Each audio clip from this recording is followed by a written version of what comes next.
Le gouvernement nigérien prévoit de dépenser l'an prochain 21,8 milliards de dollars afin de sortir le pays de la première récession qu'il connaît depuis des décennies. Cette année, l'économie du Nigeria devrait connaître une contraction comprise entre 1,3 et 1,7%. Le budget prévisionnel de 2017 se caractérise donc par une hausse des dépenses.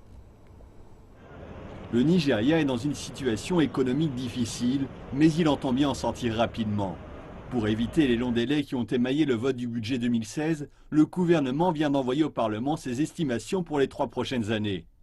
Pour 2017, les dépenses devraient se monter à 21,8 milliards de dollars, sur la base d'un baril de pétrole à 42,5 dollars, soit 5 dollars de plus que le cours de référence de cette année.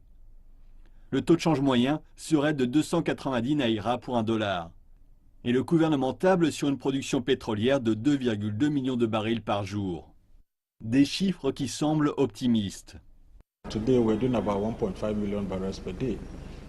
Aujourd'hui, nous avons environ 1,5 million de barils par jour et la crise du delta du Niger se poursuit. De nombreux opérateurs en aval du secteur se sont relocalisés ou sont sur le point de le faire. Le gouvernement doit être prudent dans son budget ou dans ses bases budgétaires et la prudence requiert ici que nous fassions baisser le prix de référence du pétrole au baril de 42 à environ 30 ou 35 dollars.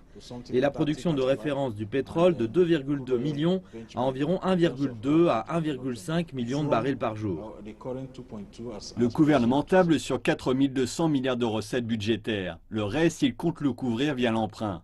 Il projette du PIB de 3,02%, mais étant donné les difficultés rencontrées par l'actuel budget, les analystes estiment que la situation pourrait être similaire en 2017. Cela va être complexe étant donné que les recettes pétrolières ne sont plus ce qu'elles étaient.